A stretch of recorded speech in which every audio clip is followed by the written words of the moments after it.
Bonjour à toutes et à tous, nous allons pouvoir commencer. Merci d'être là.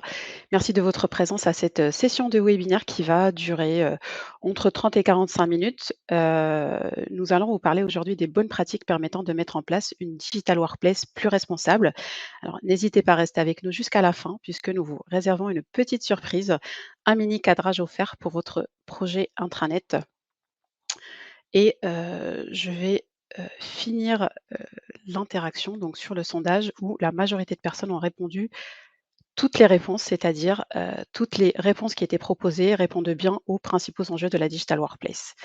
Merci pour votre participation à ce sondage. Alors un petit, tour de table, avant de démarrer. Donc, je suis Iman Ketty.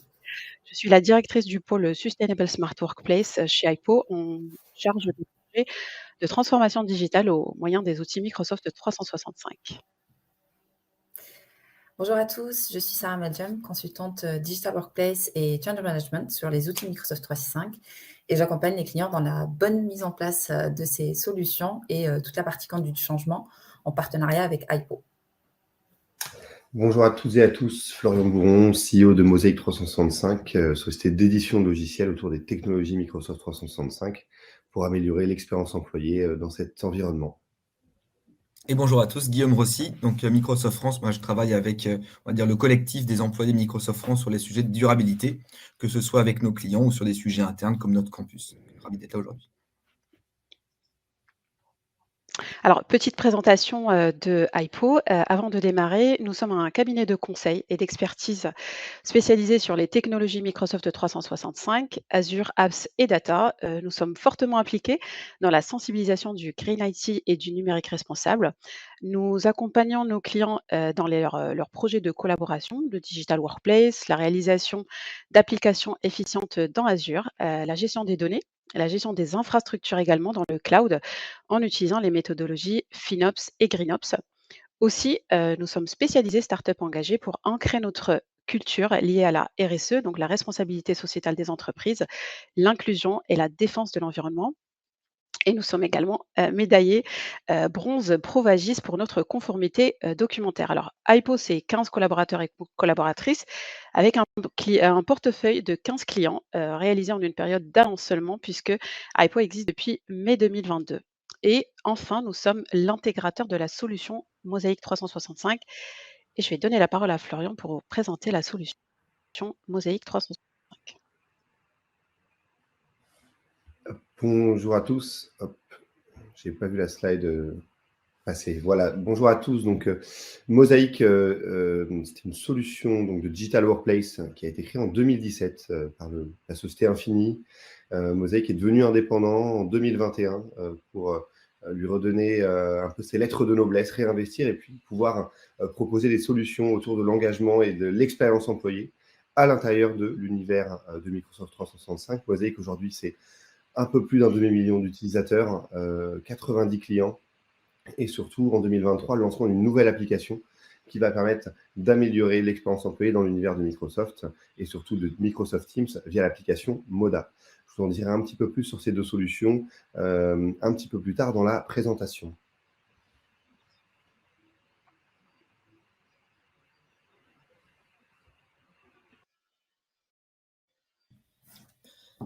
Ah, c'est à moi, pardon. Tu peux passer la slide, on va dire, en entier.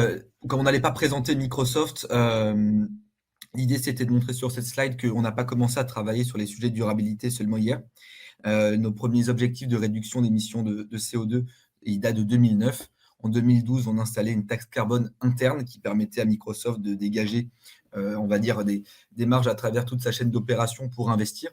Et au final, je ne vais pas faire toutes les dates clés parce que ce n'est pas non plus l'idée, mais on voit qu'on avance vers nos objectifs. Nos objectifs qui sont autour du carbone, de l'eau, des déchets et des écosystèmes. Et donc, voilà, c'est un chemin qu'on a commencé il y a un certain nombre d'années. Il y a encore du chemin à parcourir. Et voilà, vous pourrez revenir sur ces éléments-là, car je crois que vous aurez l'enregistrement et les slides. Mais voilà, c'était plutôt qu'une présentation de Microsoft en détail.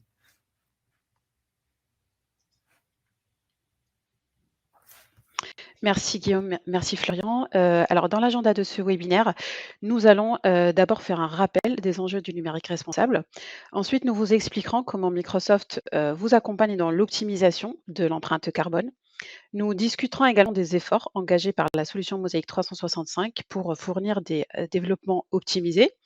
Et par la suite, nous allons vous partager notre recette pour la mise en place d'une digital workplace plus responsable et pour la conduite de changement qui permet d'assurer une pérennité de l'utilisation des bonnes pratiques responsables et des éco-gestes. Nous vous invitons encore une fois à rester avec nous jusqu'à la fin de la session puisque nous vous réservons une petite surprise dédiée aux entreprises souhaitant lancer un projet de digital workplace. Alors, les enjeux du numérique responsable. Donc, tout d'abord, rappelons d'où vient l'impact environnemental du numérique et ce qu'est le numérique responsable.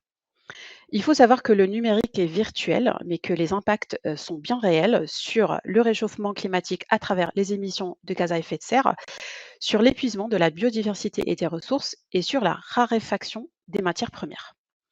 Alors, le numérique responsable est une branche de la RSE. Il s'agit de la démarche d'amélioration continue qui vise à améliorer l'empreinte environnementale, économique et sociale du numérique. Car en effet, on constate que les émissions de CO2 liées au numérique représentent 2,5% de pollution en France et 4% de pollution mondiale et un taux de croissance de 8% par an. Alors, sans action, les émissions de gaz à effet de serre pourraient augmenter de plus de 45% d'ici 2030. Mais il n'y a pas que le CO2 et le réchauffement climatique comme impact. Les impacts sont présents tout au long du cycle de vie du service numérique.